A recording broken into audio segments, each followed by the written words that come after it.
ಕನ್ನಡ ನೀತಿ ಕಥೆಗಳು ಚಾನೆಲ್ಗೆ ನಿಮಗೆ ಸ್ವಾಗತ. ಈ ಕಥೆ ನಿಮಗೆ ಇಷ್ಟವಾದರೆ ದಯವಿಟ್ಟು ನಮ್ಮ ಚಾನಲನ್ನು ಲೈಕ್ ಮಾಡಿ ಮತ್ತು ಸಬ್ಸ್ಕ್ರೈಬ್ ಆಗಿ ಮತ್ತು ಮುಂದಿನ ಅಪ್ಡೇಟ್ಗಾಗಿ ಬೆಲ್ ಬಟನ್ ಒತ್ತಿರಿ. ಬಹಳ ಹಿಂದೆ ಒಂದು ನದಿಯ ದಡದಲ್ಲಿದ್ದ ನೇರಳೆ ಮರದ ಮೇಲೆ ಒಂದು ಕೋತಿ ವಾಸವಾಗಿತ್ತು. ಆ ಮರದ ಹಣ್ಣುಗಳು ತುಂಬಾ ರುಚಿಯಾಗಿದ್ದವು. ಕೋತಿಯು ತನಗೆ ತೃಪ್ತಿಯಾಗುವಷ್ಟು ಹಣ್ಣುಗಳನ್ನು ಕಿತ್ತು ತಿನ್ನುತ್ತಿತ್ತು. ಒಂದು ಮೊಸಳೆಯು ಅದೇ ಮರದ ಕೆಳಗೆ ಬಂದು ವಿಶ್ರಾಂತಿ ತೆಗೆದುಕೊಳ್ಳುತ್ತಿತ್ತು. ಕೋತಿಗೆ ಯಾರೂ ಸ್ನೇಹಿತರಿಲ್ಲದ ಕಾರಣ ಈ ಮೊಸಳೆಯನ್ನೇ ಸ್ನೇಹಿತನನ್ನಾಗಿ ಮಾಡಿಕೊಳ್ಳಲು ಬಯಸಿತು. ಮೊಸಳೆಯನ್ನು ಮಾತಾಡಿಸಿ, ಈ ನೇರಳೆ ಹಣ್ಣು ರುಚಿಯಾಗಿವೆ, ತಿನ್ನು ಎಂದು ಒಂದಿಷ್ಟು ಹಣ್ಣುಗಳನ್ನು ನೀಡಿತು. ಮೊಸಳೆ ಅವುಗಳನ್ನು ತಿಂದು ಸಂತೋಷಪಟ್ಟು ಕೋತಿಗೆ ವಂದನೆ ತಿಳಿಸಿ ತನ್ನ ಮನೆಗೆ ಹೋಯಿತು. ಮೊಸಳೆಯೂ ಕೋತಿಯೂ ಬಹಳ ಒಳ್ಳೆಯ ಸ್ನೇಹಿತರಾದವು. ಪ್ರತಿದಿನ ಪರಸ್ಪರರು ಭೇಟಿ ಮಾಡಿ ಹಣ್ಣುಗಳನ್ನು ತಿನ್ನುತ್ತಿದ್ದವು. ಒಂದು ದಿನ ಕೋತಿಯು ಮೊಸಳೆಗೆ ಒಂದಿಷ್ಟು ನೇರಳೆ ಹಣ್ಣುಗಳನ್ನು ಕೊಟ್ಟು, ನಿನ್ನ ಹೆಂಡತಿಗೆ ಕೊಡು ಎಂದಿತು. ಮೊಸಳೆಯು ಗೆಳೆಯ ಕೊಟ್ಟಿದ್ದ ಹಣ್ಣುಗಳನ್ನು ತನ್ನ ಹೆಂಡತಿಗೆ ಕೊಟ್ಟಿತು. ಅದನ್ನು ತಿಂದು ಆನಂದಭರಿತವಾದ ಅದು, ಈ ಹಣ್ಣುಗಳೇ ಇಷ್ಟು ರುಚಿಯಾಗಿರಬೇಕಾದರೆ ಇದನ್ನು ಪ್ರತಿದಿನ ತಿನ್ನುವ ಆ ಕೋತಿ ಇನ್ನೆಷ್ಟು ರುಚಿಯಾಗಿರಬಹುದು ಎಂದು ಯೋಚಿಸಿತು.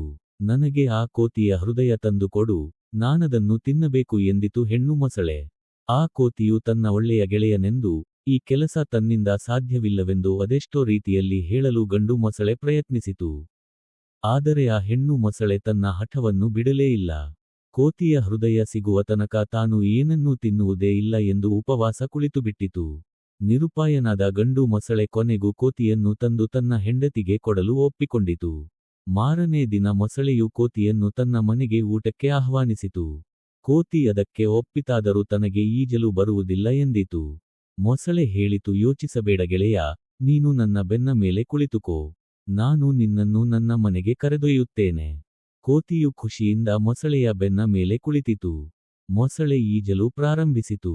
ಮೊಸಳೆಯು ನಡುನೀರಿನಲ್ಲಿ ಆಳವಾದ ಜಾಗಕ್ಕೆ ಕರೆದೊಯ್ದು ಕೋತಿಯನ್ನು ಮುಳುಗಿಸಿ ಸಾಯಿಸಲು ನೋಡಿತು. ಕೋತಿಗೆ ತುಂಬಾ ಭಯವಾಯಿತು. ಈಗ ನಾನು ನಿಜವನ್ನು ಹೇಳಿದರೂ ಈ ಕೋತಿಯೇನು ಇಲ್ಲಿಂದ ತಪ್ಪಿಸಿಕೊಳ್ಳಲಾರದು ಎಂದುಕೊಂಡ ಮೊಸಳೆ, ನನ್ನ ಪ್ರೀತಿಯ ಗೆಳೆಯ, ಇದು ನನ್ನ ಕುತಂತ್ರ. ನನ್ನ ಹೆಂಡತಿಗೆ ನಿನ್ನ ಹೃದಯವನ್ನು ತಿನ್ನುವ ಬಯಕೆಯಾಗಿದೆ. ಆಕೆಯ ಆಸೆಯನ್ನು ಈಡೇರಿಸಲು ನಿನ್ನನ್ನು ಇಲ್ಲಿಗೆ ಕರೆತಂದಿದ್ದೇನೆ ಎಂದಿತು. ಕೋತಿ ತಕ್ಷಣ ಜಾಗೃತವಾಯಿತು. ಶಾಂತವಾಗಿ ಮತ್ತು ಗಂಭೀರವಾಗಿ ಹೇಳಿತು, ಅಯ್ಯೋ ನನ್ನ ಪ್ರೀತಿಯ ಗೆಳೆಯನೇ, ನಿನ್ನ ಹೆಂಡತಿಗೆ ನನ್ನ ಹೃದಯವನ್ನು ನೀಡುವುದು ನನಗೆ ನಿಜಕ್ಕೂ ಹೆಮ್ಮೆಯ ವಿಷಯ. ಆದರೆ ನಾನಿದ್ದ ಮರದ ಪೊಟರೆಯಲ್ಲಿ ಅದನ್ನು ಬಿಟ್ಟು ಬಂದಿದ್ದೇನಲ್ಲ. ನೀನು ನನ್ನನ್ನು ವಾಪಸ್ ಕರೆದುಕೊಂಡು ಹೋಗು, ನಾವು ಅದನ್ನು ತಂದು ಬಿಡೋಣ ಎಂದಿತು. ಮೊಸಳೆಯು ಇದಕ್ಕೆ ಒಪ್ಪಿ ಕೋತಿಯನ್ನು ವಾಪಸ್ ಕರೆತಂದಿತು. ಮರದ ಹತ್ತಿರ ಬರುತ್ತಿದ್ದಂತೆ ಕೋತಿ ಚೆಂಗನೆ ಹಾರಿ ಸುರಕ್ಷಿತವಾದ ಜಾಗದಲ್ಲಿ ಕುಳಿತಿತು. ಎಷ್ಟು ಹೊತ್ತು ಕಾದರೂ ಕೋತಿ ಹಿಂತಿರುಗಿ ಬರಲಿಲ್ಲ. ಮೊಸಳೆ, ಯಾಕೆ ಇಷ್ಟು ಹೊತ್ತು, ಬೇಗ ಬಾ ಎಂದು ಕೂಗಿತು. ಆಗ ಕೋತಿಯು, ಯಾರಾದರೂ ಹೃದಯವನ್ನು ಮರದ ಮೇಲಿಟ್ಟಿರುತ್ತಾರೆಯೇ? ನಾನು ಹಾಗೆ ಹೇಳಿದ್ದಕ್ಕೆ ನೀನು ನನ್ನನ್ನು ವಾಪಸ್ ಕರೆತಂದೆಯಲ್ಲವೇ? ಮೂರ್ಖ ಮೊಸಳೆಯೇ, ನಾನು ಬರುವುದಿಲ್ಲ. ಈಗ ಹಾಗೆ ಬರಿಗೈಯಲ್ಲಿ ಹೋಗಿಬಿಡು, ನೀನು ಮೋಸಗಾರ ಎಂದಿತು. ಮೊಸಳೆಯು ತನ್ನ ಮೂರ್ಖತನದಿಂದಲೇ ಒಬ್ಬ ಒಳ್ಳೆಯ ಗೆಳೆಯನನ್ನು ಕಳೆದುಕೊಂಡೆ ಎಂದು ಮರುಗಿತು. ಕಥೆಯನ್ನು ಪೂರ್ತಿಯಾಗಿ ಕೇಳಿದಕ್ಕಾಗಿ ಧನ್ಯವಾದಗಳು. ಮತ್ತೆ ಸಿಗೋಣ.